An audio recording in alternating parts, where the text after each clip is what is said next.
आनंद Ranjan urban bank में clerk थे। उनकी आमदनी ठीक ठाक ही थी। घर में सुघड़ पत्नी के अलावा 2 बेटियां और 1 बेटा, बस इतना सा ही परिवार था। आनंद रंजन का गांव में अम्मा बाबूजी बड़े भाई के साथ रहते थे, इसलिए उनकी तरफ की जिम्मेदारियों से आनंद मुक्त थे। हाँ, पर गांव में हर महीने पैसे जरूर भेज दिया करते थे।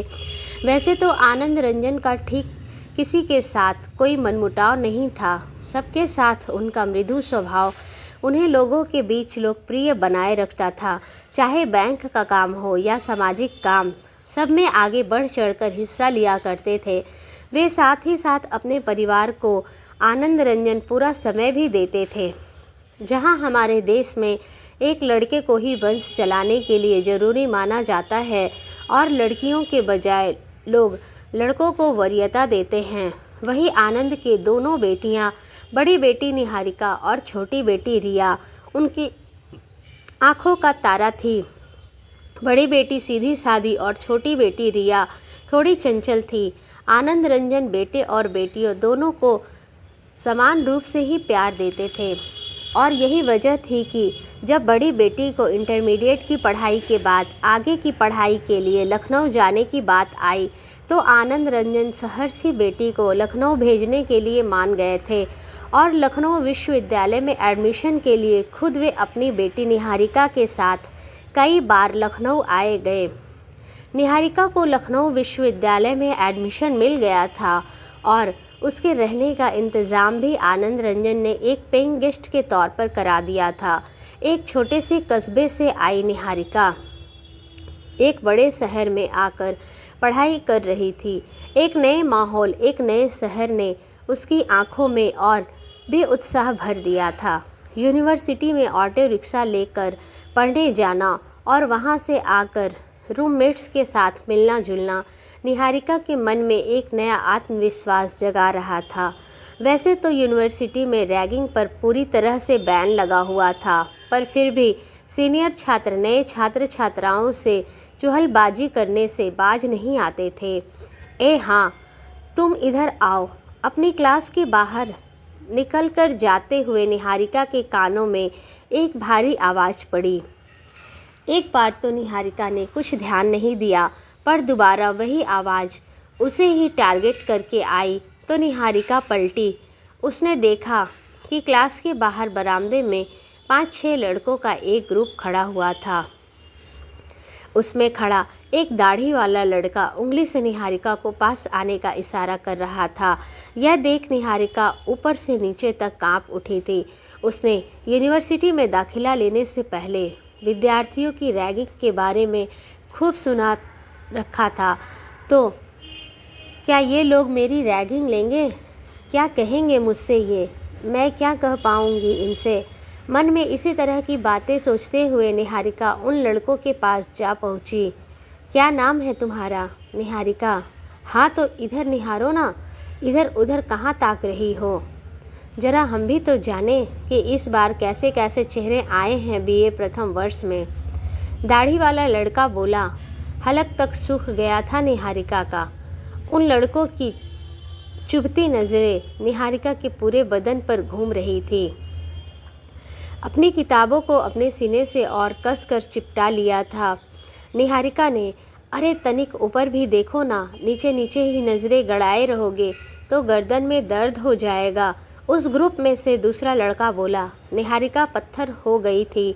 उसे समझ नहीं आ रहा था कि इन लड़कों को क्या जवाब दे। निश्चित रूप से इन लड़कों को पढ़ाई से कोई लेना देना नहीं था। ये तो सौदे थे जो नई लड़कियों को छेड़ने का काम करते थे। अरे क्या बात है, क्यों छेड़ रहे हो इस अकेली लड़की को भैया? एक आवाज़ ने उन लड़कों को डिस्टर्ब किया और वे सारे लड़के वास्तव में डिस्टर्ब तो हो ही गए थे, क्योंकि राजवीर सिंह अपने दोस्त के साथ वहां पहुंचा था और उस अकेली लड़की की रैगिंग होता देख उसे बचाने की नीयत से वहां आया था। और तुम जा सकती हो यहाँ से, कोई तुम्हें परेशान नहीं करेगा। राजवीर की कड़क आवाज़ निहारिका के कानों से टकराई थी। निहारिका ने सिर घुमाकर देखा तो एक लड़का, जिसकी आंखें इस समय उन लड़कों को घूर रही थी। निहारिका तुरंत ही वहाँ से लंबे कदमों से चल दी थी। जाते जाते उसके कान में उस लड़के की आवाज़ पड़ी थी जो उन सौदों से कह रहा था, खबरदार किसी फ्रेशर को छेड़ा तो ठीक नहीं होगा। ये कल्चर हमारे लिए सही नहीं है। निहारिका मन ही मन उस अचानक से मदद के लिए आए लड़के का धन्यवाद कर रही थी और यह भी सोच रही थी कि कितनी मूर्ख है वह जो उस लड़के को थैंक्स भी नहीं कह पाई। चलो कोई बात नहीं, दोबारा मिलने पर ज़रूर कह देगी। उसको थैंक्स कहने का मौका अगले ही दिन मिल गया। जब निहारिका क्लास ख़त्म करके निकल रही थी तब वही आवाज़ उसके कानों से टकराई। अरे मैडम, आज किसी ने आपको छेड़ा तो नहीं ना? देखा तो कल मदद करने वाला लड़का ही अपने दोनों हाथों को नमस्ते की शक्ल में जोड़कर खड़ा हुआ था और निहारिका की आंखों में देखकर मुस्कुराए जा रहा था। जी नहीं, पर कल जो आपने मेरी मदद की उसका बहुत शुक्रिया। शुक्रिया की कोई बात नहीं है। आगे से अगर आपको कोई भी मदद चाहिए हो तो आप मुझे तुरंत ही याद कर सकती हैं। ये मेरा कार्ड है, इस पर मेरा फ़ोन नंबर भी है। एक सुनहरा कार्ड आगे बढ़ाते हुए उस लड़के ने कहा। कार्ड पर नज़र डालते हुए निहारिका ने देखा, राजवीर सिंह, बीए तृतीय वर्ष। राजवीर एक राजनीतिक परिवार से ताल्लुक़ रखता था और उसने एडमिशन तो विश्वविद्यालय में ले रखा था, पर उसका उद्देश्य प्रदेश की राजनीतिक तक पहुंचने का था और इसलिए पढ़ाई के साथ ही उसने छात्र संघ के अध्यक्ष पद के लिए तैयारी शुरू कर दी थी।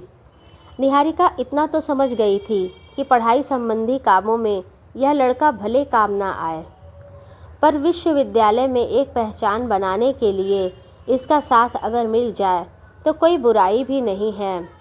तय समय पर विश्वविद्यालय में चुनाव हुए जिसमें राजवीर सिंह की भारी मतों से जीत हुई और अब वह कैंपस में जमकर नेतागिरी करने लगा।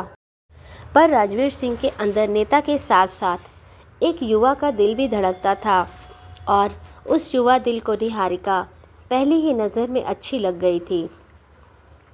निहारिका जैसी सीधी साधी और प्रतिभाशाली लड़की जैसी ही जीवन संगिनी की कल्पना की थी राजवीर ने, और इसलिए वह मौका देखते ही निहारिका के आगे पीछे डोलता रहता। अब निहारिका को ऑटो रिक्शा की ज़रूरत नहीं पड़ती। वह खुद ही अपनी फॉर्च्यूनर गाड़ी निहारिका के पास खड़ी कर उसे घर तक छोड़ने का आग्रह करता और निहारिका उसका विनम्र आग्रह टाल नहीं पाती। दोनों में नज़दीकियाँ बढ़ गई थी। राजवीर सिंह का रुतबा विश्वविद्यालय में काफ़ी बढ़ चुका था और निहारिका को भी यह अच्छा लगने लगा था कि एक लड़का जो संपन्न भी है, सुंदर भी और विश्वविद्यालय में उसकी अच्छी खासी धाक भी है, वह स्वयं उसके आगे पीछे रहता है। थोड़ा समय और बीता तो राजवीर ने निहारिका से अपने मन की बात कह डाली। देखो निहारिका, अब तक तुम मेरे बारे में सब कुछ जान चुकी हो। मेरे घर वालों से भी तुम मिल चुकी। मेरा घर, मेरा बैंक बैलेंस, यहाँ तक कि मेरी पसंद नापसंद को भी तुम बखूबी जानती हो। और आज मैं तुमसे कहना चाहता हूँ कि मैं तुमसे शादी करना चाहता हूँ और मैं यह भी जानता हूँ कि तुम इनकार नहीं कर पाओगी। बदले में निहारिका सिर्फ मुस्कुरा कर के रह गई। और हाँ, तुम अपने मम्मी पापा की चिंता मत करो, मैं उनसे भी बात कर लूँगा। इतना कहकर राजवीर सिंह ने निहारिका के होठों को चूमने की कोशिश की, पर निहारिका ने हर बार की तरह इस बार भी यह कहकर टाल दिया कि ये सब शादी से पहले करना अच्छा नहीं लगता। राजवीर सिंह ने खुद ही निहारिका के घर वालों से बात की। वह एक पैसे वाले घर से ताल्लुक़ रखता था, जबकि निहारिका एक सामान्य घर से। निहारिका के मम्मी पापा को भला इतने अच्छे रिश्ते से क्या आपत्ति होती, और इससे पहले भी वे निहारिका के मुंह से कई बार राजवीर के लिए तारीफ सुन चुके थे। ऐसे में उन्हें रिश्ते को न कहने की कोई वजह नहीं थी। ग्रेजुएशन करते ही निहारिका की शादी राजवीर सिंह से तय हो गई और शादी ऐसी आलीशान ढंग से हुई जिसकी चर्चा लोग महीनों तक करते रहे थे। इलाके के लोगों ने इतनी शानदार दावत कभी नहीं खाई थी। बारात में ऊंट, घोड़े और हाथी तक आए थे। शादी के बाद निहारिका के सपनों को पंख लग गए थे। इतना अच्छा घर, सास ससुर और इतना अच्छा पति मिलेगा, इसकी कल्पना भी उसने नहीं की थी। राजवीर जा, बहू को मंदिर ले जा और कहीं घुमा भी ले आना, राजवीर को आवाज़ लगाते हुए उसकी माँ ने कहा। राजवीर और निहारिका साथ घूमते फिरते और अपने जीवन के मज़े ले रहे थे। रात में वे दोनों एक दूसरे की बाहों में सोए रहते। निहारिका को ये सब पसंद नहीं था। राजवीर के बहुत कहने पर भी वह फिल्मों के सीन को उसके साथ नहीं कर पाती थी। कई बार तो निहारिका को ऐसा करते समय उबकाई सी आने लगती। ये राजवीर का एक नया और अलग रूप था जिससे निहारिका पहली बार परिचित हो रही थी। अपनी इस समस्या के लिए निहारिका ने इंटरनेट का सहारा लिया और पाया कि कुछ पुरुषों में देखने और वैसा ही करने की कुछ अधिक प्रवृत्ति होती है और यह बिल्कुल ही सहज है। निहारिका ने सोचा कि अभी नई नई शादी हुई है, इसलिए अधिक उत्साहित है। थोड़ा समय बीतेगा तो वह मेरी भावनाओं को भी समझेगा। पर बेचारी निहारिका को क्या पता था कि ऐसा कभी नहीं होने वाला था। शादी के 5 महीने बीत चुके थे। निहारिका की छोटी बहन रिया अपने पापा आनंद रंजन के साथ निहारिका से मिलने आई थी। पापा आनंद रंजन तो अपनी बेटी निहारिका से मिलकर चले गए, पर रिया निहारिका के पास ही रुक गई थी। राजवीर सिंह ने निहारिका के पापा आनंद रंजन को बताया कि वे सब आगरा जाने का प्लान बना रहे हैं और इसमें रिया भी साथ रहेगी तो निहारिका को भी अच्छा लगेगा। निहारिका के पापा आनंद रंजन को कोई आपत्ति नहीं हुई। रिया के आने के बाद तो राजवीर के चेहरे पर चमक और भी बढ़ गई थी। बढ़ती भी क्यों नहीं, दोनों का रिश्ता ही कुछ ऐसा था। अब तो दोनों में खूब चुहलबाजियाँ होती। अपने जीजा को छेड़ने का कोई भी मौका रिया अपने हाथ से जाने नहीं देती थी। वैसे भी रिया को हमेशा से ही लड़कों के साथ उठना बैठना, खाना पीना अच्छा लगता था और अब जीजा के रूप में उसे ये सब करने के लिए एक अच्छा साथी मिल गया था। एक रात की बात है, जब खाने के बाद रिया अपने कमरे में सोने के लिए चली गई तो उसे याद आया कि उसके मोबाइल का पावर बैंक तो जीजा जी के कमरे में ही रह गया है। अभी ज़्यादा देर नहीं हुई थी, इसलिए वह अपना पावर बैंक लेने जीजा जी के कमरे में पास गई और दरवाजे के पास आकर अचानक ही ठिठक गई। दरवाज़ा पूरी तरह से बंद नहीं था और अंदर का नज़ारा देख रिया रोमांचित हुए बिना न रह सकी। कमरे में जीजाजी निहारिका के अधरों का पान कर रहे थे और निहारिका भी हल्के फुल्के प्रतिरोध के बाद उनके साथ दे रही थी और उनके साथ उनके हाथ जीजाजी के सिर के बालों में घूम रहे थे। किसी जोड़े को इस तरह प्रेमावस्था में लिप्त देखना रिया के लिए पहला अवसर था। युवावस्था में कदम रख चुकी रिया भी उत्तेजित हो उठी थी और ऐसा नज़ारा उसे अच्छा भी लग रहा था और मन में देख लिए जाने का डर भी था, इसलिए वह तुरंत ही अपने कमरे में लौट आई। कमरे में आकर रिया ने सोने की बहुत कोशिश की, पर नींद उसकी आंखों से कोसों दूर थी। वह बार बार करवट बदलती थी, पर उसकी आंखों में दीदी और जीजा जी का आलिंगनबद्ध नज़ारा याद आ रहा था। मन ही मन वह अपनी शादी के लिए राजवीर सिंह जैसे गठीले बदन वाले बांके की ख्वाब में देखने लगी। किसी तरह सुबह हुई तो सबसे पहले जीजाजी उसके कमरे में आए और चमकते हुए बोले, हैप्पी बर्थडे रिया। ओह अरे जीजाजी, आपको मेरा बर्थडे कैसे पता? ज़रूर निहारिका दीदी ने बताया होगा। अरे नहीं भाई, तुम्हारे जैसा खूबसूरत लड़की का बर्थडे हम कैसे भूल सकते हैं। राजवीर की आंखों में शरारत तैर रही थी। ओह, तो आपने मुझसे पहले ही बाजी मार ली। रिया को हैप्पी बर्थडे विश करके निहारिका ने कहा। हाँ हाँ भाई, क्यों नहीं, तुमसे ज़्यादा हक है मेरा, आखिर जीजा हूँ मैं इसका। हंसते हुए राजवीर बोला। कमरे में एक साथ तीनों के हंसने की आवाज़ें गूंजने लगी। शाम को एक बड़े होटल में केक काटकर रिया का जन्मदिन मनाया गया। बहुत बड़ी पार्टी दी गई थी। राजवीर ने और राजनीतिक पार्टी के कई बड़े नेताओं को भी इसी बहाने पार्टी में बुलाया था। रिया आज बहुत खूबसूरत लग रही थी।